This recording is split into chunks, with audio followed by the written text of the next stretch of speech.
हर रोज एक नई कहानी देखने के लिए चैनल को सब्सक्राइब करें और बेल आइकन दबाना ना भूलें। गौतम सुबह नहा धोकर नाश्ते के लिए आता है। तभी उसकी तीनों बहनें श्वेता, सानिया और सोना हाथों में खाना लिए रसोई से आती हैं। और तभी श्वेता कहती है, गौतम देखो, मैंने आज तुम्हारे लिए बेसन के गट्टे बनाए हैं, जरा चक्कर बताओ कैसे बने हैं। नहीं, आज गौतम मेरे हाथ का खाना ही खाएगा। मैंने उसके लिए चाइनीज स्टाइल के नूडल्स बनाए हैं। नहीं सानिया दीदी, आप दोनों तो रोज खाना बनाते हैं। आज मैंने स्पेशली गौतम के लिए फोन में से देखकर गुजराती सब्जी बनाई है। गौतम मेरे हाथ का बना खाना खाएगा। तीनों बहनें अपने भाई को अपने हाथों से खाना खिलाने के लिए लड़ने लगती है। तभी उनकी माँ चिल्लाते हुए कहती है, अरे तुम तीनों चुप हो जाओ। सुबह से लड़ने बैठ गई। उसका पेट है, कोई कुआं नहीं जो जितनी मर्जी भरते जाओ। जितनी भूख होगी उतना ही तो खाएगा। हाँ दीदी, माँ सही कह रही है। दरअसल गौतम अपनी 5 बहनों का इकलौता भाई था और साथ ही अपने घर में सबसे छोटा था। उसकी 2 बहनों की शादी हो चुकी थी, लेकिन वो अभी भी उसकी उतनी ही केयर किया करती थी। गौतम भी अपनी बहनों से बहुत प्यार करता था। ये देखकर उनकी माँ सरला बहुत खुश थी। ऐसे ही दिन बीतते हैं। एक दिन गौतम अपनी तीनों बहनों के साथ बाजार जाता है। वो लोग बाजार से सामान लेकर घर की तरफ आ रहे थे कि तभी वहाँ एक लड़का फल बेच रहा था, जिसे देखकर गौतम अपनी बहन श्वेता से कहता है, अरे श्वेता दीदी, जरा उस लड़के को देखो। कौन लड़का गौतम? अरे वो जो फल बेच रहा है, आपके लिए अच्छा रहेगा ना, शादी कर लोगे ना उससे। हाँ गौतम, सही कहा। लड़का अच्छा लग रहा है। हमें तो जीजाजी पसंद है। चुप करो तुम दोनों। अरे मेरे प्यारे गौतम भैया, तुम्हें मेरी शादी की चिंता करने की कोई जरूरत नहीं है। माँ है ना अभी उसके लिए, और वैसे भी मैं तुमसे सबसे बड़ी हूँ। अरे कैसे नहीं होगी दीदी, मैं आपका इकलौता भाई जो हूँ। मैं नहीं सोचूंगा अपनी बहनों की शादी के बारे में, तो कौन सोचेगा। हाँ चलो, अब कर ली हो बहन की चिंता तो घर चले। माँ हमारा इंतजार करती होगी। हाँ, चलो। अब चारों बहन भाई घर आ जाते हैं। अब ऐसे ही कुछ दिन और बीतते हैं। एक दिन शाम को सरला अपनी बेटियों श्वेता, सानिया और सोना के साथ हॉल में बैठी थी। तभी दरवाजे की घंटी बजती है तो श्वेता सोना से कहती है, सोना जाकर देख तो, शायद गौतम आया होगा। मैं जब तक जाकर उसके लिए चाय बना देती हूँ। ठीक है दीदी। सोना दरवाजा खोलने के लिए चली जाती है और जैसे ही दरवाजा खोलती है तो देखती है कि गौतम के एक पैर पर चोट लगी है। तभी वो चिल्लाते हुए कहती है, गौतम ये क्या हुआ तुम्हारे पैर में, और ये चोट कैसे लगी? अरे दीदी वो। सोना के चिल्लाने की आवाज सुनकर सरला, श्वेता और सानिया भागते हुए आते हैं और गौतम को देखकर बहुत चिंतित हो जाते हैं। तभी सरला कहती है, अरे इतनी जोर से क्यों चिल्ला रही है? हल्की सी तो चोट है। माँ आप इसे हल्की सी चोट कह रही हैं? जरा देखो कितना सारा खून बह गया मेरे भैया का। गौतम तुम चिंता मत करो, मैं अभी एम्बुलेंस बुलाती हूँ। हम तुम्हें अभी हॉस्पिटल लेके चलते हैं। अरे दीदी, जरा सी खरोच आई है, पैर नहीं टूटा मेरा, बिल्कुल ठीक हूँ, बस जरा सा आराम की जरूरत है। आओ गौतम, हम तुम्हें तुम्हारे कमरे में ले चलते हैं। वहाँ तुम्हें दवाई भी लगा दूंगी। हाँ सोना चलो। तीनों बहनें पकड़कर गौतम को कमरे में ले जाती है और उसके पैर पर दवाई लगाती है। अगले दिन श्वेता अपनी बहन कंचन को फोन लगाती है। क्या हुआ श्वेता, आज अचानक से ऐसे फोन क्यों किया? अरे दीदी अब क्या बताऊं। बोल श्वेता, क्या हुआ? अरे दीदी वो कल गौतम का एक्सीडेंट हो गया कल, उसके पैर में चोट लगी है। क्या? और तू मुझे अब बता रही है? रुक, मैं थोड़ी देर में आती हूँ। ठीक है दीदी। इतना कहकर कंचन फोन रख देती है और अपने मन में सोचती है, पहले मैं शगुन को भी बता देती हूँ, शायद उसे भी इस बारे में पता नहीं होगा। जिसके बाद कंचन शगुन को फोन लगाती है तो शगुन फोन उठाकर कहती है, हाँ दीदी क्या हुआ? अरे तुझे कुछ पता है या नहीं? किस बारे में दीदी? अरे गौतम का एक्सीडेंट हुआ है और श्वेता बता रही थी उसे बहुत चोट भी आई है। क्या एक्सीडेंट हुआ है गौतम का? हाँ मैं तो जा रही हूँ, तुझे चलना है तो तू भी चल मेरे साथ। हाँ दीदी, बस मैं थोड़ी ही देर में आ जाऊंगी आपके घर तैयार होकर। हाँ ठीक है, जल्दी आना, मैं भी जब तक तैयार हो जाती हूँ। चल अब मैं फोन रख रही हूँ। ठीक है दीदी। जिसके बाद कंचन फोन रख देती है और दोनों तैयार होकर चली जाती हैं। थोड़ी देर के बाद तैयार होकर शगुन कंचन के घर आती है और कहती है, अरे दीदी हो गई तैयार तो चलो, पता नहीं वहाँ कितनी तकलीफ हो रही होगी हमारे भाई को। हाँ छोटी, तूने सही कहा, चल चलते हैं। अब कंचन और शगुन अपने मायके आती हैं और जैसे ही घर पहुँचती है तो शगुन कहती है, माँ ठीक तो है ना गौतम? अरे कंचन दीदी और शगुन दीदी आप यहाँ? अरे बेटा तुम दोनों यहाँ, और तुम्हें गौतम के बारे में किसने बताया? माँ मैंने बताया था दीदी को। माँ पहले आप ये बताइए गौतम कहाँ है, मुझे उसे देखना है। हाँ माँ, आखिर गौतम है कहाँ? उसे ज्यादा चोट तो नहीं आई है ना? अब शगुन और कंचन गौतम से मिलने जाते हैं। उन्हें देखकर गौतम कहता है, अरे कंचन दीदी, शगुन दीदी, आप यहाँ? भाई तुम ठीक तो हो ना? तुम्हें पता है एक्सीडेंट का नाम सुनते ही मेरे रोंगटे खड़े हो गए थे। मैं तो तुम्हारे जीजा जी से कहकर आई हूँ, जब तक मेरा भाई बिल्कुल ठीक नहीं हो जाता मैं घर वापस नहीं आऊंगी। अरे दीदी, आप चिंता मत कीजिए, मैं बिल्कुल ठीक हूँ। जरूर आपको श्वेता दीदी ने बताया होगा। अरे ये मेरी थोड़ी सी खरोच देखकर इतना डर जाती है। डरूंगी नहीं तो क्या, आखिर तुम हम पांचों बहनों के इकलौते भाई हो। हाँ डरना चाहिए, पर इतना भी नहीं। अब सभी लोग बातें कर रहे थे कि तभी कंचन कहती है, गौतम रक्षाबंधन आने वाला है और तुम तो अब जॉब भी कर रहे हो। मैं तो इस बार तोहफे में महंगी वाली साड़ी लूंगी। हाँ, और मुझे भी तोहफे में अच्छा सा हार चाहिए। हाँ, और हमें भी एक अच्छी अपने सी लिए ड्रेस अच्छी सी चाहिए। ड्रेस चाहिए। श्वेता दीदी, आप भी बता दो, आपको अपने लिए क्या चाहिए? तुम मुझे जो भी दोगे वो सब मेरे लिए बहुत कीमती होगा, लेकिन पहले तुम जल्दी से ठीक हो जाओ। गौतम बेटा, अब तुम आराम कर लो, हम सब बाहर जा रहे हैं। इतना कहकर सभी लोग वहाँ से चले जाते हैं। तो गौतम अपने मन में सोचता है, अब मैं अपनी अपनी बहनों को कैसे बताऊं कि सैलरी तो रक्षाबंधन के अगले दिन आएगी। आखिर उन्होंने मुझे इतने प्यार से पाला है और पहली बार मुझसे कुछ मांग रही हैं। मैं कुछ इंतजाम करता हूँ। अब कुछ दिन बीत जाते हैं। एक दिन गौतम अपने दोस्त रवि के पास जाकर कहता है, यार रवि, मुझे तेरी एक मदद चाहिए। हाँ बोलो गौतम, क्या हुआ? यार रक्षाबंधन आने वाला है, पर मेरी सैलरी उसके अगले दिन आएगी और मेरी बहनों ने पहली बार मुझसे कुछ मांगा है, तो मैं उन्हें मना भी नहीं कर पाया। क्या तुम मुझे थोड़े से पैसे उधार दे सकते हो? मैं तुम्हें अपनी सैलरी आते ही लौटा दूंगा। यार मेरी सैलरी लेट आती है और माँ की तबीयत खराब थी, तो उनकी दवाइयों में सारे पैसे लग गए। चलो कोई बात नहीं, मैं कहीं और से इंतजाम करता हूँ। इतना कहकर रवि और गौतम वहाँ से चले जाते हैं। उन दोनों की सारी बातें वहाँ बैठी सोना सुन लेती है और जाकर अपनी बहनों को बता देती है। अब कुछ देर बाद गौतम को रवि का फोन आता है और रवि गौतम से कहता है, गौतम भाई, पैसे का इंतजाम हो गया है, तुम आकर पैसे ले जाओ। ठीक है रवि, मैं अभी आता हूँ। गौतम जाकर रवि से पैसे ले लेता है और अपनी सभी बहनों के लिए उनके कहे अनुसार तोहफे खरीदता है। सभी बहनें अपने तोहफों को देखकर खुश होती है और अगले दिन जैसे ही गौतम की सैलरी आती है तो वो पैसे लेकर अपने दोस्त रवि को देने जाता है और कहता है, रवि भाई, ये लो तुम्हारे पैसे और तुम्हारा बहुत बहुत धन्यवाद, तुमने मेरी इतनी मदद की। अरे मुझे ये पैसे नहीं चाहिए। पर क्यों? जब पैसे मैंने दिए ही नहीं तो मैं कैसे ले सकता हूँ? मतलब? अरे मुझे ये पैसे तुम्हारी पांचों बहनों ने दिए थे तुम्हें देने के लिए, ताकि तुम बिना परेशानी के उनके लिए तोहफा ले सको। और उन्होंने तो तुम्हें बताने के लिए भी मना किया था, पर मैं खुद को रोक नहीं पाया। रवि की ये सारी बातें सुनकर गौतम की आंखों में आंसू आ जाते हैं और वो अपनी बहनों के लिए और भी तोहफे लेकर घर आता है, जिसे देखकर उसकी बहनें बहुत खुश होती हैं और अपने भाई को गले लगा लेती हैं। सोना का टाका उसके एरिया के गुंडे मंगल से भिड़ा था, लेकिन उसकी मोहब्बत के चर्चे सोना के माता पिता के कानों में पड़े तो उन्होंने अपनी बेटी को दूसरे शहर ले जाकर उसकी शादी एक रोहन नाम के लड़के से कर दी। शादी के बाद सोना अपने पति रोहन के साथ ससुराल में कदम रखती है, जहां उसकी सास चंपा उसका स्वागत करते हुए बोलती है, सोना बहू, तुमको अपने ससुराल में आकर कैसा लग रहा है? देखो, अब इसको अपना ही घर समझना, समझी? जी माँ जी, मुझे इस घर को अपना मानना ही नहीं है। मुझे मेरे मंगल से दूर करके पिताजी ने सोचा कि मैं खुश रहूंगी। बिल्कुल भी नहीं, मैं उसके पास जाकर ही रहूंगी। बहू, अब खड़े खड़े ख्याली पुलाव मत बना, जा कमरे में रोहन इंतजार कर रहा है। ठीक है माँ जी। सोना अपने कमरे में जा ही रही होती है कि तभी चंपा उसको जाते देखकर खुद से बोलती है, बहू घर आ गई, अब जल्दी ही हमारे पोता पोती खेलेंगे इस घर में। ये घर भी बच्चों की किलकारियों से गूंज उठेगा। सोना ये सुनकर अपने मन ही मन में बोलती है, बच्चों की किलकारियाँ तो तब गूंजेंगी जब बच्चे होंगे। मैं आपके बेटे को अपने करीब भी कभी नहीं आने दूंगी। मेरा मंगल मुझे यहाँ से ले जाएगा। सोना अपने मन में बड़बड़ाते हुए अपने कमरे में जाती है, जहाँ वो देखती है कि कमरे को बहुत अच्छे से सजाया गया है। वो आकर बेड पर बैठती है। तभी कमरे के बाथरूम से रोहन कपड़े बदलकर बाहर आता है और उसको देखकर सोना मन ही मन में सोचती है, यार लगता है ये तो फुल सुहागरात के मूड में है। कैसे रोकूं इसको?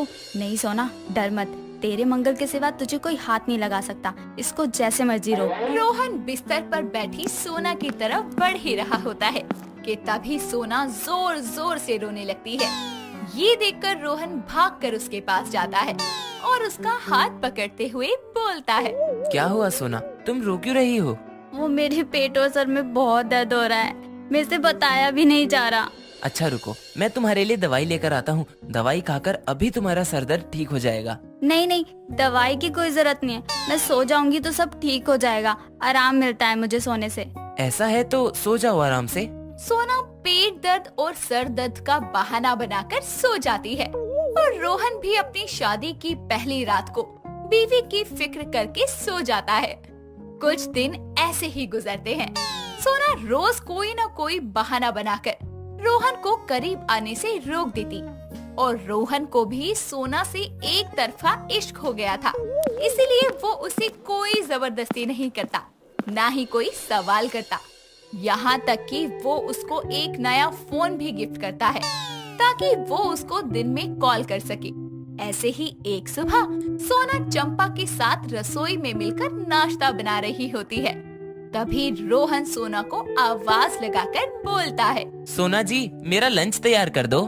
ठीक है। कितना बोरिंग है यार मेरा पति, इससे अच्छा तो मेरा मंगल है, पता नहीं कहाँ है वो। इनको ऑफिस भेजकर उसको कॉल लगाती हूँ। सोना रोहन का लंच पैक करके दे देती है, जिसके बाद वो अपने कमरे में जाकर दरवाजा बंद करके अपने फोन से मंगल को कॉल लगा के सब बताती है कि उसके पिता ने उसकी शादी जबरदस्ती करवा दी, लेकिन साथ ही वो इस शादी से जल्द ही आजाद होने का एक प्लान मंगल को बताती है और अपने ससुराल का पता भी देती है। शाम को रोहन ऑफिस से आकर बैठा होता है तो सोना उसके लिए पानी लेकर आती है। तभी रोहन उसका हाथ पकड़कर बोलता है, सोना जी, मुझे लगता है आप इस घर में घुल मिल नहीं पा रही हैं। क्यों ना हम कुछ दिनों के लिए बाहर घूमने चलें? बाहर घूमने गए तो मेरी सारी प्लानिंग धरी की धरी रह जाएगी, मेरी सुपारी बेकार जाएगी। नहीं, मेरा मन नहीं है। सोना बात को टालकर वापस अपने कामों में लग जाती है। अगली सुबह सोना जल्दी उठकर रोहन का खाना तैयार कर देती है। कुछ देर में रोहन भी तैयार होकर ऑफिस के लिए निकलने लगता है। ये देखकर सोना खुश हो रही होती है। तभी चंपा घर के मंदिर से टीका लाकर रोहन को लगाते हुए बोलती है, रोहन बेटा, ये टीका लगाकर घर से निकल, न जाने क्यों आज मेरा दिल घबरा रहा है, तू संभल के जाइयो बेटा। इतनी चिंता मत करो माँ, रोज जाता हूँ आराम से। अच्छा अब चलता हूँ, बाय। रोहन अपनी बाइक से ऑफिस जाने के लिए निकलता है। तभी रास्ते में एक तेज रफ्तार गाड़ी से उसकी टक्कर होते होते बच जाती है, लेकिन वो गाड़ी रोहन से टकराने से तो बच जाती है, पर उसकी टक्कर सड़क पर लगे एक खम्बे से हो जाती है।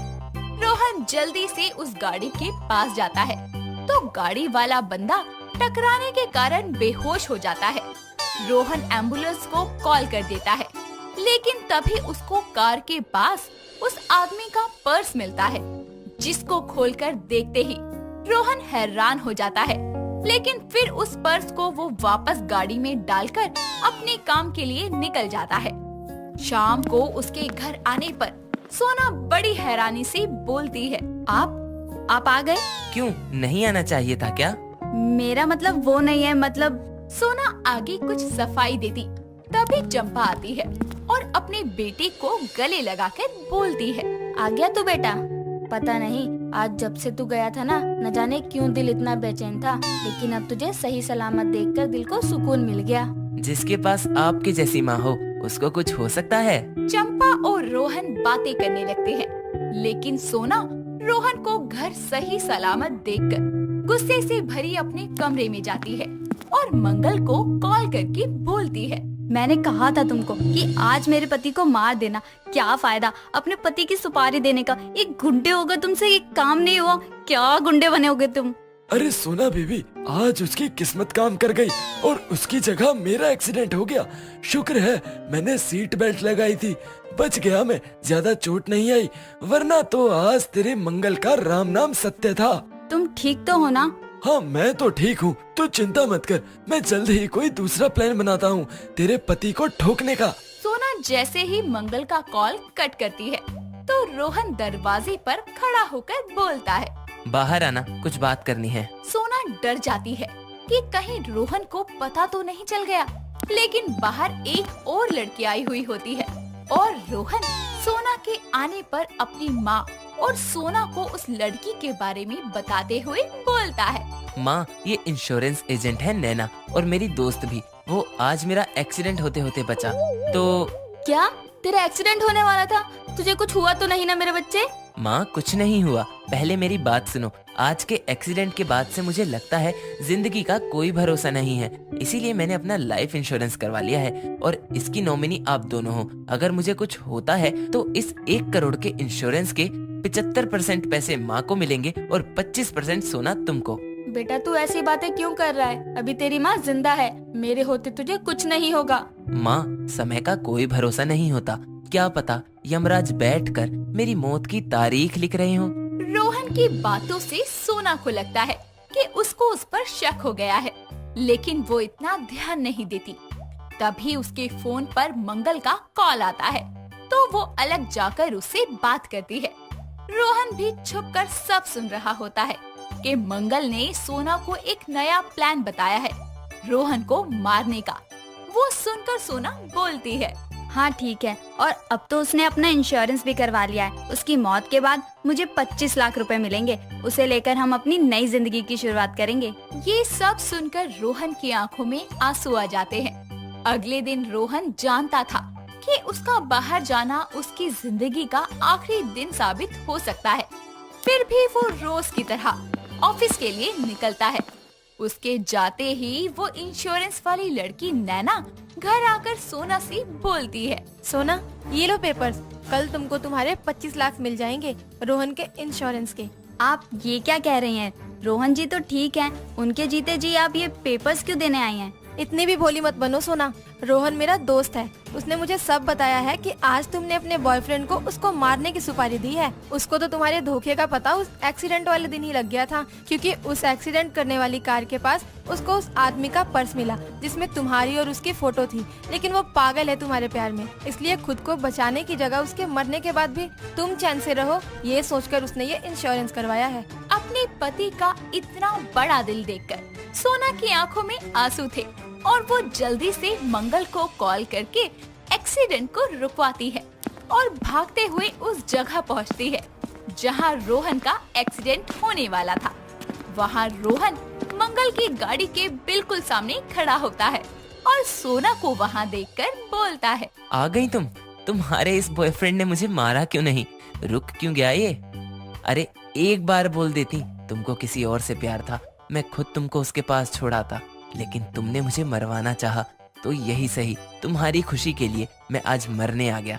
मारो अब मुझे। मुझे माफ कर दो रोहन, मैं तुम्हारे अनकहे प्यार को समझ ना सकी। पापा सही कहते थे, प्यार वो नहीं होता जो तुम्हारे लिए किसी की जान ले ले, प्यार तो वो है जो तुम्हारे लिए अपनी जान दे दे। मुझे मंगल नहीं चाहिए रोहन, मुझे तुम्हारे साथ रहना है, मुझे माफ कर दो। मंगल भी रोहन के बारे में सच जानकर सोना का हाथ उसके हाथ में देते हुए बोलता है, ये सच कह रही है, तुम ही इसे सच्चा प्यार करते हो, मैं नहीं। सही वक्त पर मेरे हाथों एक गुनाह होने से बच गया। आखिर रोहन के प्यार ने सोना के नफरत भरे दिल को बदल ही दिया, जिसके बाद वो रोहन से माफी मांगकर उसके साथ अपनी जिंदगी की शुरुआत करती है। प्रज्ञा एक बहुत ही गुणी और संस्कारी लड़की थी जो अपनी माता सुषमा और पिता शंकर के साथ रहा करती थी। उसकी आवाज कोयल की तरह मीठी थी और उसकी आंखें नीली थी, जिससे लोग मदहोश हो जाया करते थे। पर उसमें एक ही कमी थी कि उसके आगे के 2 दांत नहीं थे, जिसके चलते लोग उसका बहुत मजाक भी बनाते थे। और इन सब से बचने के लिए वो हमेशा ही अपने चेहरे पर मास्क लगा कर रखती थी। एक दिन प्रज्ञा मार्केट जाती है और वो अपनी मनपसंद मिठाई खरीद ही रही होती है कि तभी कुछ चोर अचानक से आकर उसका पर्स छीनकर भागने लगते हैं। प्रज्ञा चिल्लाते हुए चोर के पीछे पीछे भागने लगती है। तभी वहाँ स्पर्श नाम का एक लड़का आ जाता है। और अपनी बाइक से उन चोरों को फॉलो करता है, जिसके बाद वो उनसे प्रज्ञा का पर्स छीनकर उसे वापस ले आता है और प्रज्ञा को सौंप देता है। ये लीजिए मैडम, आपका purse. Thank you so much. आपने उन चोरों से मेरा पर्स छीनकर मुझे वापस दे दिया। अरे कोई बात नहीं मैडम, ये तो मेरा फर्ज था। वैसे आपकी जगह कोई और भी होता तो भी मैं उसकी मदद करता। अच्छा जी, बहुत अच्छे। हाय हाय, क्या आंखें हैं, क्या आवाज है। लगता है भगवान ने बड़ी फुर्सत में बनाया होगा इसे। जी आपने कुछ कहा? कुछ नहीं मैडम, वो मैं क्या बोल रहा था कि आप थैंक यू क्यों बोल रहे हो? ये तो मेरे माँ के संस्कार है। प्रज्ञा उसे फिर से थैंक्स बोलकर वहाँ से ही जाने लगती है। तभी वैसे मैडम, आप अगर बुरा ना माने तो एक बात बोलूं? जी बोलिए। मैंने आपकी हेल्प की, बदले में आपने कुछ दिया नहीं, बस थैंक यू बोल के जा रही हो। That's not fair. क्या चाहिए आपको?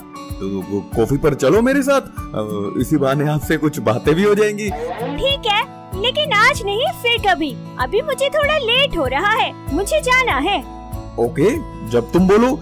वैसे एक बात और बोलनी थी मुझे, बोलूं? जी बोलिए। जी वो अगर आपका नंबर मिल जाए तो कॉफी के लिए फोन करके बुला लेता मैं आपको। हाँ लिखिए ना, 1 2 3 4 6 7। इस तरह दोनों में बहुत ही अच्छी दोस्ती हो जाती है और दोनों एक दूसरे से दिन रात फोन पर बातें करने लगते हैं। धीरे धीरे बातों ही बातों में उनको एक दूसरे से प्यार हो जाता है और ऐसे ही एक दिन स्पर्श प्रज्ञा को पार्क में बुलाता है। प्रज्ञा, तुम्हारी आवाज, तुम्हारी आंखें, तुम्हारा नेचर, सब कुछ कितना अच्छा है, पर मैंने आज तक तुम्हें कभी मुस्कुराते हुए नहीं देखा। पर मुझे पता है अगर तुम मुस्कुराओगी तो बहुत खूबसूरत लगोगी। छोड़ो ना, रखा है मेरी स्माइल में। प्रज्ञा वहाँ से बहाने मार कर जा ही रही होती है कि तभी वहाँ उसकी एक स्कूल फ्रेंड भावना आ जाती है और उसे रोकते हुए बोलती है, हाय खिड़की, तू यहाँ कैसे? अरे अभी तक तेरी खिड़की बंद हुई या नहीं? हाय भावना, कैसी हो तुम? मैं और खिड़की क्लासमेट थे। अरे खिड़की, तूने बताया नहीं कि तेरी खिड़की बंद हुई या नहीं? भावना, ये क्या तरीका है बात करने का? जस्ट चिल यार, हम तो ऐसे ही बात करते हैं। प्रज्ञा प्लीज एक बार अपनी प्यारी सी स्माइल मुझे दिखा दो। पक्का मैं कुछ नहीं कहूँगा, बस एक बार मुझे देखना है। अरे नहीं ना, मैं लेट हो रही हूँ, दोबारा मिलूंगी ना तब दिखाऊंगी पक्का। अभी मुझे जाना है। अरे अब क्या शर्माना, दिखा देना यार। इतना कहकर भावना जबरदस्ती प्रज्ञा का फेस मास्क हटा देती है और स्पर्श के सामने प्रज्ञा की बिना दांतों वाली स्माइल आ जाती है। क्या स्माइल है तुम्हारी। वैसे एक बात बोलूं, तुम्हारी खिड़की सच्ची में बहुत प्यारी है। मुझे तुमसे ये उम्मीद नहीं थी। प्रज्ञा वहाँ से रोते हुए वापस जाने लगती है कि तभी स्पर्श उसका हाथ पकड़कर उसे रोक लेता है और अपने गले से लगाकर बोलता है, आई लव यू प्रज्ञा और आई एम रियली सॉरी, मुझसे गलती हो गई। मैं भी तुमसे बहुत प्यार करती हूँ। ऐसे ही कुछ दिनों बाद दोनों शादी करने का फैसला करते हैं। स्पर्श की माँ सुमित्रा प्रज्ञा की फोटो देखकर उसे पसंद कर लेती है और कुछ ही दिनों बाद घर वालों की रजामंदी से स्पर्श और प्रज्ञा की कोर्ट मैरिज हो जाती है। शादी के बाद प्रज्ञा अपने ससुराल की सारी जिम्मेदारियां बहुत ही अच्छे से संभाल लेती है, पर शादी के बाद भी वो अपने चेहरे पर मास्क लगाकर रखती है। ऐसे ही एक दिन प्रज्ञा अपनी सास के पास चाय लेकर जाती है। माँ जी आपकी चाय। अरे बहू, तू हमेशा मास्क लगाकर क्यों घूमती रहती है? तेरी तबीयत ठीक नहीं है क्या? नहीं नहीं माँ जी, सब ठीक है, बस यूं ही आदत है मुझे। तो फिर क्या बात है, जरा अपना चांद सा मुखड़ा तो दिखा दे बेटा। ओ माँ जी, मैं तो भूल ही गई, गैस पर दूध रखा है, कहीं उबाल ना आ जाए। मैं आपसे बाद में बात करती हूँ। एक दिन प्रज्ञा अपने कमरे में बैठी होती है कि तभी उसकी सास अचानक से वहाँ आ जाती है और प्रज्ञा का चेहरा देख लेती है। साथ ही उसकी स्माइल भी उसकी सास के सामने आ जाती है। हे भगवान, अरे बहू, तेरे आगे के दांत कहाँ गए? हे प्रभु, कैसी लीला है तेरी, मेरी बहू के दांत ही गायब कर दिए तूने तो। माँ जी, शुरू से ही मेरे दांत ऐसे हैं। राम राम राम राम। अरे घोर कलयुग है घोर, तूने मुझे धोखा दिया, धोखे से इस घर की बहू बनी। राम राम राम। अरे क्या मुंह दिखाऊंगी समाज वालों को। माँ जी, मैंने किसी को कोई धोखा नहीं दिया है और स्पर्श को मेरे बारे में सब कुछ पता है। अपनी सास के ताने सुनकर प्रज्ञा बहुत रोने लगती है और जब शाम को स्पर्श वापस घर लौटता है तब सुमित्रा स्पर्श को बोलती है, अरे नालायक, नास पीटे, तूने उस लड़की के साथ मिलकर मेरी तो नाक ही कटवा दी। अरे गलती तो मुझसे हो गई जो मैं तेरी बातों में आ गई। मैंने तेरी शादी इस हवादार खिड़की वाली लड़की से करवा दी। पूरे समाज में मेरी इज्जत की धज्जियां उड़ गई। सुमित्रा गुस्से से वहाँ से चली जाती है। ऐसे ही दिन बीतते जाते हैं और जब भी प्रज्ञा सुमित्रा के पास जाती तो वो उसे डांट कर वहाँ से भगा दिया करती थी।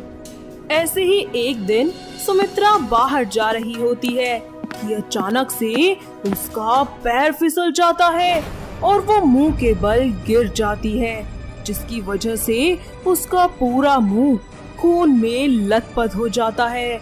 तभी प्रज्ञा भागी भागी अपनी सास के पास आती है और बोलती है, माँ जी, क्या हुआ आपको? आप चिंता मत कीजिए, मैं अभी आपको डॉक्टर के पास ले जाती हूँ। प्रज्ञा सुमित्रा को हॉस्पिटल ले जाती है और स्पर्श को भी वहीं बुलाती है, जहाँ डॉक्टर उन दोनों को बताते हैं। वो क्या है कि सुमित्रा जी के मुंह में काफी चोट लग गई है, उनका जबड़ा टूट गया है, जिसके कारण उनके मुंह की छोटी सी सर्जरी करनी होगी और आगे के बेकार दांतों को हटाना पड़ेगा। डॉक्टर की बात सुनकर स्पर्श और प्रज्ञा सर्जरी के लिए मान जाते हैं और सुमित्रा के मुंह की सर्जरी हो जाती है। कुछ दिनों बाद सुमित्रा बिल्कुल ठीक हो जाती है और वो प्रज्ञा को अपनी सेवा करते हुए देखती है और थोड़ी देर बाद जब वो अपने दांतों की तरफ देखती है तो उसके आगे के 4 दांत नहीं होते। सुमित्रा मन ही मन बहुत पछताती है और अपनी बहू से माफी मांगती है।